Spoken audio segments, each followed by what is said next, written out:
Dewan Perwakilan Rakyat baru-baru ini mengesahkan Kementerian Investasi.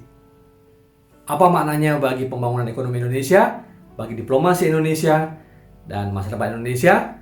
Simak terus sampai akhir. Saya Profesor Tirta Mursyitama, selamat datang di channel kampus kita ini. Kita membahas seputar isu-isu di kampus berkaitan dengan dosen, pendidikan, kurikulum, dan juga isu-isu terkini yang terkait dengan bidang keahlian saya, hubungan internasional maupun bisnis internasional yang bisa berkontribusi pada kemajuan bangsa Indonesia. Nah, kali ini saya akan mencoba berbagi dengan teman-teman kolega dosen sekalian ya. Satu hal yang perkembangan yang sangat menarik di minggu lalu, hari Jumat ya, kalau nggak salah tanggal 9 April 2021, Dewan Perwakilan Rakyat mengesahkan salah satunya adalah perubahan Kementerian Investasi. Itu dari artinya berdirinya Kementerian Investasi. Nah, ini satu hal yang menarik sekali. Hal yang kedua sebenarnya sesuai dengan bidang kita juga yang kita bahas di pendidikan tinggi adalah mengesahkan penggabungan ya sebagian tugas Kemristek, BRIN ke Kemendikbud menjadi Kemendikbud dan Ristek. Nah, ini sama-sama memiliki makna yang relevan. Mungkin kali ini saya akan membahas tentang Kementerian Investasi lebih dulu ya. Nanti di video berikutnya mari kita bahas tentang Kemendikbud dan Ristek. Nah, apa maknanya dengan berdirinya Kementerian Investasi? Yang pertama, berdirinya Kementerian Investasi ini menunjukkan komitmen yang serius ya. Tidak hanya komitmen, tapi political will dari pemerintah, dari Jokowi II ini tentang pentingnya mendatangkan investasi. Investasi sudah menjadi garda terdepan. Suka tidak suka, investasi menjadi penggerak roda ekonomi, apalagi di masa-masa pandemi COVID-19 ya. Ketika video ini dibuat, kita sudah 1 tahun lebih kurang dalam suasana pandemi COVID-19.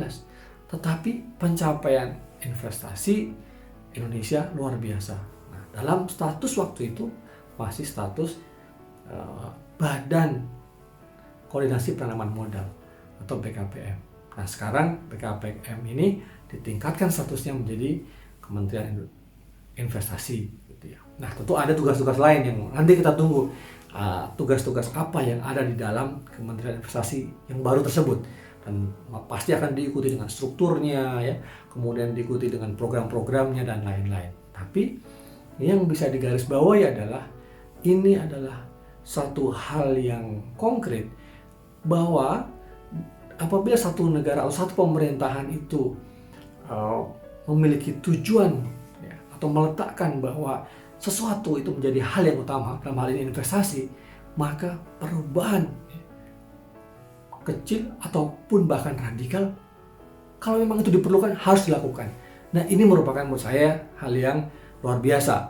Ya, tentu selain dari determinasi dari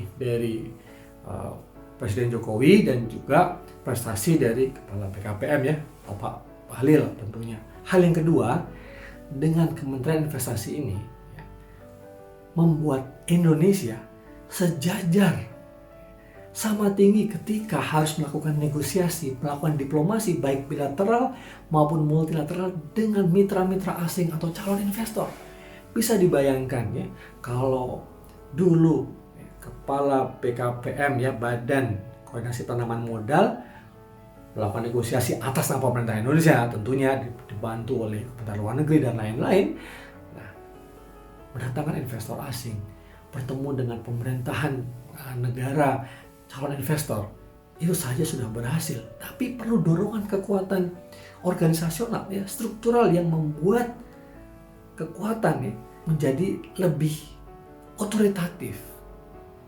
Nah, dari makna diplomasi juga sangat penting, karena bila dua pihak berdiplomasi atau bernegosiasi, di sini statusnya misalnya ya menteri, ya di sini juga menteri, itu pun juga penghormatan yang setara.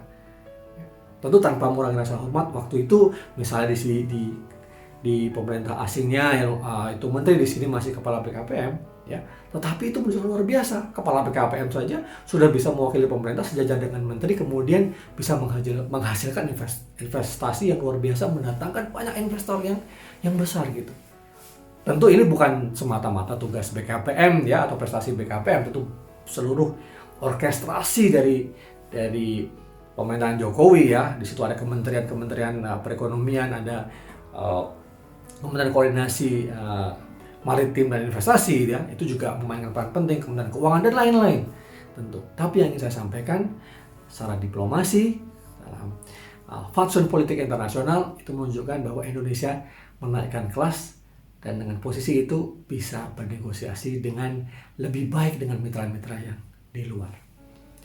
Yang ketiga menurut saya secara domestik ya, secara nasional nih ke dalam ke Indonesia, tentu dengan adanya Kementerian Investasi ini memberikan kekuatan yang lebih besar, ya, otoritas yang lebih besar dalam menggait investasi tentu, dan juga mengkoordinasikan dengan kementerian terkait, bahkan juga jajaran-jajaran lain ya di bawah gitu, di pemerintah daerah tingkat 1 maupun tingkat 2 kabupaten kota, dan juga investor-investor dalam negeri misalnya.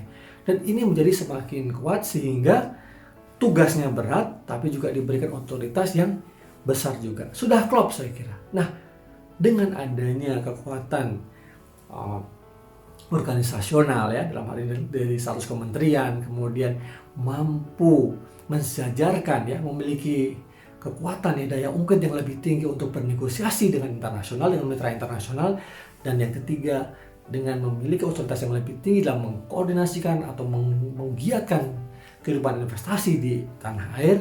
Tentu harapannya adalah bagaimana 3 hal ini benar-benar meningkatkan investasi Indonesia, tidak hanya angka tetapi secara substansial ya. Sudah dimulai dengan investasi inklusif, bagaimana melahirkan, memunculkan atau melaksanakan investasi yang berkelanjutan, tidak hanya sekedar mengeruk gunung, mengeruk tanah, mengeruk bukit kemudian ditinggalkan setelah selesai ya.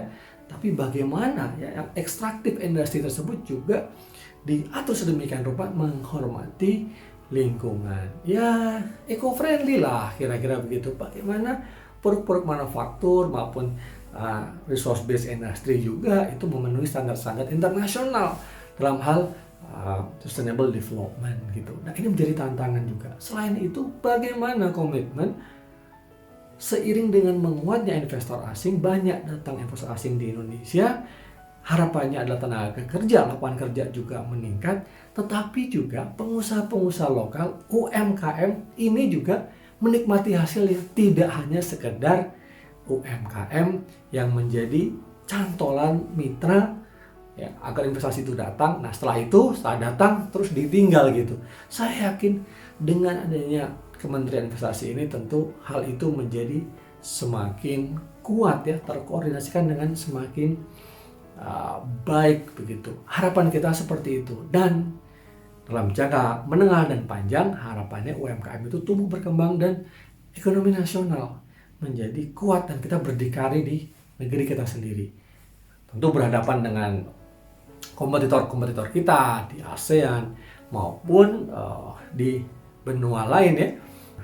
Bagaimana caranya agar manfaat itu tidak hanya dirasakan oleh investor asing, baik itu dari badan usaha milik negara asing ya atau investor swasta asing, tetapi juga oleh pengusaha-pengusaha nasional dan UMKM. Nah, tugas kita bersama tentunya akademisi ya, mengawal itu gitu. Bagaimana kita juga bisa mengawal, mengapresiasi langkah pemerintah, mengkritisi juga. Kita mengkritisi juga. Kita sudah mulai ya. Nanti bagaimana Kementerian Investasi ini benar-benar bisa mengorkestrasi gitu. Nah, sehingga harapannya kesuksesannya ini menurut saya ya ke depan ya, kesuksesan kementerian ini tergantung pada bagaimana kemampuan mengolah hal yang sifatnya global tadi, ada surplus diplomasi global ya, tetapi di sisi lain juga bagaimana mengolah kekuatan-kekuatan domestik ya, yang di sini ada berbagai macam kepentingan domestik, tapi ya bisa diagregasikan dengan baik sehingga kinerja dari Kementerian Investasi ini akan semakin moncer. Nah, terlalu dini untuk menilai, tapi tentu kita akan melihat bagaimana jajaran Pak Bahlil dan jajarannya ini akan semakin hebat memimpin investasi dan juga lapangan kerja di Indonesia. Nah, bagaimana para akademisi yang menggeluti bisnis internasional ya, dan juga investasi ataupun hubungan internasional? Apa komentar Anda? Ya, question of the day ya. Apakah Anda optimis dengan berdirinya Kementerian Investasi ini? Nah, silahkan tulis jawaban Anda, nanti akan kita jadi ajang diskusi. Kita berikan masukan kepada pemerintah, baik lewat tulisan-tulisan kita, lewat penelitian kita, maupun lewat kita menyebarkan informasi yang bermanfaat dan semangat membangun konstruktif seperti ini. Baik, bagi yang belum subscribe dan menilai ini positif dan bagus, silahkan ya like dan subscribe ya. Sampai ketemu di video-video saya selanjutnya. Sukses para dosen Indonesia. Selamat berjuang. Terima kasih.